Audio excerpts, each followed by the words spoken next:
दोस्तों, एक राजा के पास एक नौकर था। यूं तो राजा के पास बहुत सारे नौकर थे, जिनका काम सिर्फ महल की देखरेख और साफ सफाई करना था। तो एक बार राजा का एक नौकर उनके शयन कक्ष की सफाई कर रहा था। सफाई करते करते उसने राजा के पलंग को छूकर देखा तो उसे बहुत ही मुलायम लगा। उसे थोड़ी इच्छा हुई कि उस बिस्तर पर जरा लेट कर देखा जाए कि कैसा आनंद आता है। उसने कक्ष के चारों ओर देखकर इत्मीनान कर लिया कि कोई देख तो नहीं रहा। जब वह आश्वस्त हो गया कि कोई उसे देख नहीं रहा है, तो वह थोड़ी देर के लिए बिस्तर पर लेट गया। वह नौकर काम करके थका हारा था। अब विडंबना देखिए कि बेचारा जैसे ही बिस्तर पर लेटा, उसकी आंख लग गई और थोड़ी देर के लिए वह उसी बिस्तर पर सो गया।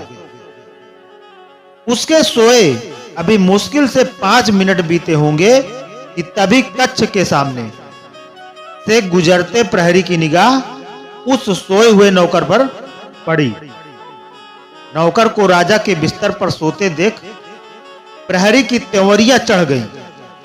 उसने तुरंत अपने प्रहरियों को आवाज लगाई।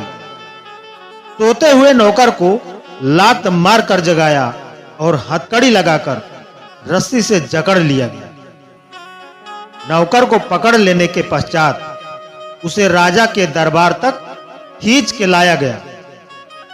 राजा को सारी वस्तु स्थिति बताई गई। उस नौकर की हिमाकत को सुनकर राजा की भावें तन गई। यह घोर अपराध। एक नौकर को यह भी परवाह न रही कि वह राजा के बिस्तर पर सो गया। राजा ने फौरन आदेश दिया, नौकर को उसकी करनी का फल मिलना ही चाहिए। तुरंत इस नौकर को 50 कोड़े भरी सभा में लगाए जाए। नौकर को बीच सभा में खड़ा किया गया और कोड़े लगाने शुरू हो गए। लेकिन हर कोड़ा लगने के बाद नौकर हंसने लगता। जब 10-12 कोड़े लग चुके थे, तब भी नौकर हंसता ही जा रहा था। राजा को यह देखकर बहुत अचरज हुआ, बहुत आश्चर्य हुआ। राजा ने कहा, ठहरो। सुनते ही कोड़े लगाने वाले रुक गए और चुपचाप खड़े हो गए। राजा ने नौकर से पूछा, यह बताओ कि कोड़े लगने पर तो तुम्हें दर्द होना चाहिए, लेकिन फिर भी तुम हंस क्यों रहे हो? नौकर ने कहा, हुजूर, मैं यूं ही हंस नहीं रहा। दर्द तो मुझे खूब हो रहा है, लेकिन मैं यह सोचकर हंस रहा हूं कि थोड़ी देर के लिए मैं आपके बिस्तर पर सो गया तो मुझे 50 कोड़े खाने पड़ रहे हैं। हुजूर तो रोज इस बिस्तर पर सोते हैं, तो उन्हें ऊपर वाले के दरबार में कितने कोड़े लगाए जाएंगे? इतना सुनना था कि राजा अनुत्तरित रह गया। उन्हें अपनी गलती का एहसास हुआ और उन्होंने तुरंत उस नौकर को आजाद करने का हुक्म दे दिया। अनाथ बालक पर शिव कृपा। विवाह संपन्न होने के बाद शिव अपनी नवविवाहिता पत्नी पार्वती को साथ लेकर कैलाश पर्वत पर लौट आए। वहां नंदी ने पहले से ही सारी तैयारियां कर रखी थी। शिव और पार्वती के सुहाग कक्ष को तरह तरह के फूलों, लताओं और मालाओं से सजाया गया। यह देखकर पार्वती नंदी पर बहुत प्रसन्न हुई। उसी समय अन्य गणों के साथ भगवान शिव भी वहां आ गए। उन्होंने नंदी एवं सभी गणों को आदेश दिया, हम विश्राम करने जा रहे हैं। तुम लोग किसी को भी कक्ष में प्रवेश मत करने देना, ताकि हमारे विश्राम में बाधा उपस्थित न हो।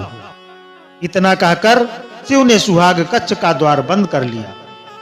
द्वार के बाहर नंदी पहरा देने लगा तथा अन्य गण भी बाहर विचरण करने लगे, ताकि कोई व्यक्ति शिव एवं पार्वती के विश्राम में व्यवधान न डाल सके। शिव के विवाह का समाचार पाकर असुरों का राजा तारकासुर प्रसन्न हो उठा। उसे प्रसन्नता इस बात से नहीं हुई कि शिव विवाह बंधन में बंध गए हैं, बल्कि इस बात से हुई कि शिव विश्राम में रत हैं और अब उसके उत्पातों को रोकने वाला कोई नहीं है। अवसर का लाभ उठाते हुए तारकासुर ने उत्पात मचाना शुरू कर दिया। वह ऋषियों मुनियों को परेशान करने लगा, यज्ञ में बाधा डालता, यहाँ तक कि हवन की सामग्री को भी फेंक देता।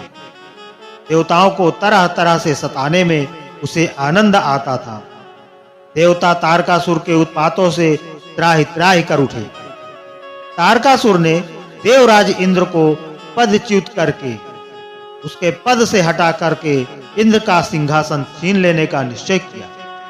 देवताओं को जब उसके इस निश्चय का पता चला तो वे चिंतित हो उठे। तारकासुर यदि देवराज बन जाएगा तो फिर देवताओं को उसका सेवक बनकर रहना पड़ेगा तथा तीनों लोकों में असुरों का आतंक व्याप्त हो जाएगा। इस स्थिति में धर्म का अंत सुनिश्चित है। इस भयावह स्थिति को देखकर देवता सृष्ट रचयिता ब्रह्मा की शरण में पहुंचे। सभी ने ब्रह्मा जी से प्रार्थना की, भगवान, अब आप ही हमें बचा सकते हैं तथा धर्म की रक्षा कर सकते हैं। तारकासुर के कुकृत्यों पर अंकुश लगा पाना मेरे भी बस की बात नहीं है। यदि यह कार्य कोई कर सकता है तो वह स्वयं शिव है। आप लोग उनके पास जाइए और उनसे प्रार्थना कीजिए। ब्रह्मा जी ने देवताओं को परामर्श दिया। सभी देवता शिव से मिलने चल पड़े। वह जब शिव के सुहाग कक्ष के पास पहुंचे तो नंदी ने उन्हें वापस जाने को कहा। तब देवताओं ने नंदी को तारकासुर के उत्पातों के बारे में बताते हुए कहा कि शिव को सूचना दो, हमारा उनसे मिलना अत्यंत आवश्यक है। देवगण क्षमा करें, मैं यह नहीं कर सकता हूँ। स्वयं शिव ने मुझे आदेश दिया है कि मैं किसी को उनके विश्राम में व्यवधान न डालने दूं।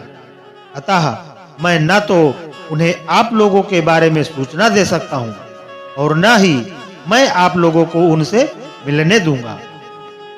देवताओं ने देखा कि नंदी तथा अन्य गण उन्हें किसी भी स्थिति में शिव से नहीं मिलने देंगे, तो वे विष्णु भगवान के पास पहुंचे। विष्णु ने देवताओं को परामर्श दिया कि वे मिट्टी का पार्थिव लिंग तैयार कर पंचाक्षरी मंत्र का जाप और शिव का आवाहन करें। देवताओं ने मिट्टी से पार्थिव लिंग तैयार किया और हर हर महादेव का उच्चारण करते हुए वे पंचाक्षरी मंत्र का जाप करने लगे। देवताओं के जाप का स्वर शिव के सुहाग कक्ष तक पहुंचा। शिव ने जैसे ही अपने नाम का उच्चारण सुना, व्याकुल हो उठे। शिव की व्याकुलता देख पार्वती ने पूछा, प्रभु, क्या हुआ? आप अचानक व्याकुल क्यों हो उठे? भगवान शिव ने कहा, मेरे भक्त मुझे बुला रहे हैं। देवी, पार्वती ने पूछा, कौन है ये भक्त? क्या अभी तत्काल जाना आवश्यक है? शिव ने कहा, ये सभी भक्त देवगण हैं जो संभवतः किसी संकट से घिर गए हैं और इसीलिए पंचाक्षरी मंत्र का जाप करते हुए मेरा स्मरण कर रहे हैं। उन्हें मेरी सहायता की आवश्यकता है, किंतु मुझे भी आपकी आवश्यकता है। यदि आप मुझे सुहाग सैया पर इस प्रकार छोड़कर चले जाएंगे तो यह मेरे प्रति अन्याय होगा। मैंने सुना है कि आप किसी के प्रति अन्याय नहीं करते। पार्वती ने नारी सुलभ उठ करते हुए कहा। पार्वती की बात सुनकर शिव सोच में पड़ गए। यह धर्म संकट की स्थिति थी। यदि मैं देवताओं के पास नहीं जाता हूं तो शरणागत की रक्षा न करने का दोषी बनूंगा, और यदि पार्वती को छोड़कर जाता हूं तो पति धर्म से विमुख होने का। अंत में शिव ने कुछ निश्चय किया और वे कक्ष से बाहर चले गए। देवताओं ने शिव को देखा तो वे प्रसन्न होकर शिव की जय जयकार कर उठे। शिव ने देवताओं से पूछा, देवगण, बताइए आप लोग मुझे क्यों पुकार रहे हैं?